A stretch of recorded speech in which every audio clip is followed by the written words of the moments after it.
Okay, you are not ready for this one.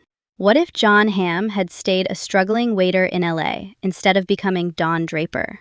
Like, imagine prestige TV without that jawline and those haunted vibes. Hey everyone, it's Emma, and I'm feeling absolutely fascinated today. Coffee from Silver Lake? Brain on fire. Let's do this. So, quick vibe check. Jon Hamm is that St. Louis kid who became the face of AMC's Mad Men. You know, the 60s ad world drama that basically defined prestige TV in the late 2000s. Before that, he was grinding out here. Like actual waiting tables grind, plus odd gigs, including set decorating on a softcore movie. Casting saw him as older than his age, rude, and the work just wasn't hitting. Then AMC picks him from over 80 dudes to play Don Draper, even though at first the creator and director were like, he's too handsome. Cut to multiple awards, Emmys, Globes, and a character that still lives rent-free in pop culture's head. I'm low-key nostalgic today because his story hits. Quick scene. I'm at this West Side event ages ago. Valet line chaos. I'm booked for a last-minute red carpet hit. The producer goes, "You're great, but you read older. Could you tone it down?" And I'm like, older than who? The Santa Monica Pier? Later that night, someone bails on a midnight segment. I jump in, and the EP whispers, "Okay, prove it." I nail it. Then she goes, "I had you wrong." And here's the kicker. They had told Jon Hamm he was too handsome for Don Draper, and still, he walked in and proved it. So let's get into the arc, bestie. Hamm looked older early. That's casting poison when you're 20-something in LA. He gets dropped by William Morris in the late 90s.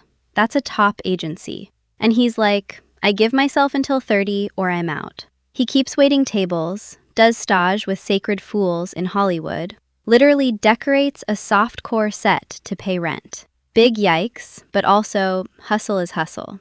Tiny film beats happen. Space Cowboys in 2000. Kissing Jessica Stein in 2001. We Were Soldiers in 2002. And TV finally throws him a bone. Providence goes from 1 episode to 19. That's the Rent turning point. He quits The Apron, and suddenly the town reads him as viable. Now, why he's perfect as Don Draper? The man's backstory is heavy. His mom dies when he's 10. His dad passes when he's around 20. Raised Catholic, Midwestern grit, German and Irish ancestry in the mix. He has said he channeled his dad's vibe to build Draper's calm surface and secret storm. That's why the performance lands. The cool is real. The fracture is real. And fun behind the scenes? He quit smoking at 24, so on Mad Men, he's puffing herbal cigs for all those smoke-filled shots. Also, stress is a beast. He developed vitiligo during season 1. And in 2015, he completed inpatient treatment for alcoholism, then kept working. No redemption monologue, just accountability and back to set. That's a flex. Key players time. Keep up. I'll Eli 5 it. Matthew Weiner, the creator of Mad Men, and Alan Taylor, a director on the launch, initially thought Hamm was, quote, too handsome to be Draper, which, sorry, is like saying the Griffith Observatory is too scenic. Hamm auditions and explains precisely how he'll play the role. AMC takes the risk on a relative unknown, and the result? AMC becomes prestige central, and he becomes the blueprint.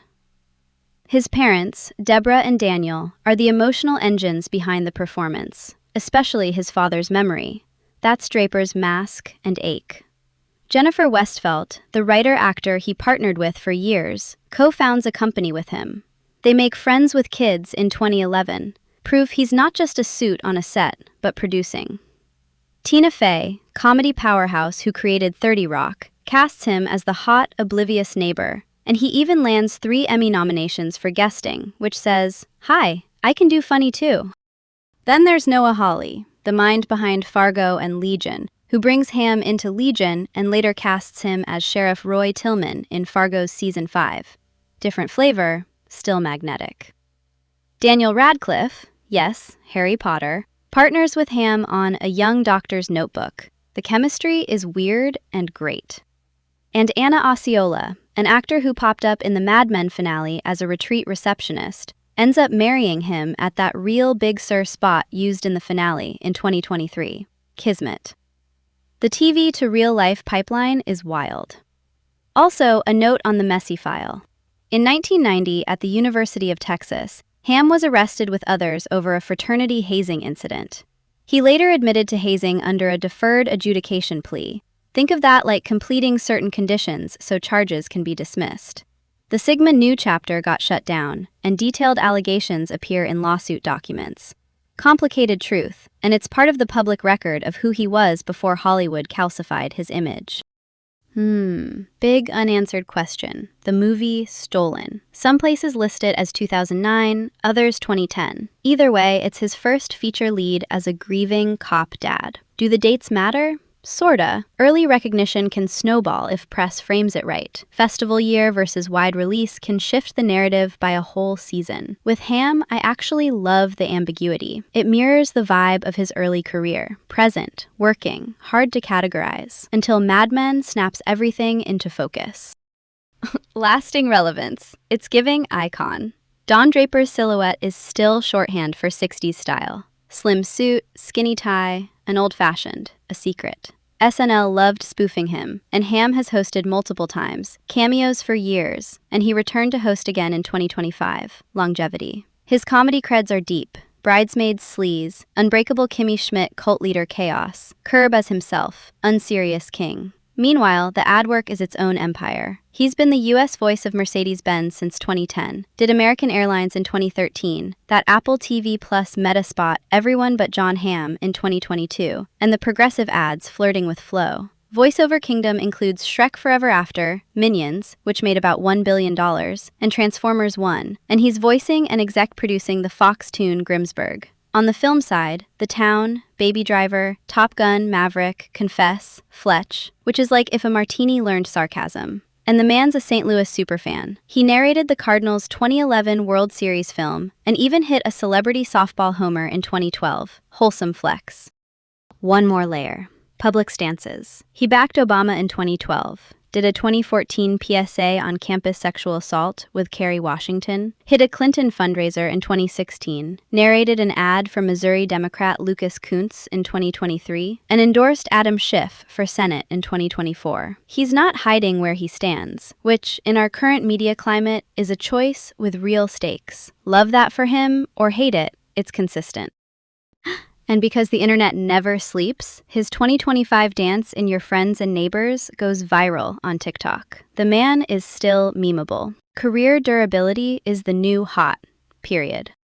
Okay, let's move on. Next time, I kind of want to go full runway and unpack the Mad Men fashion ripple effect. Like why every guy at an Echo Park wedding suddenly thinks he's Don in a linen suit. We'll talk costume design and copycat culture.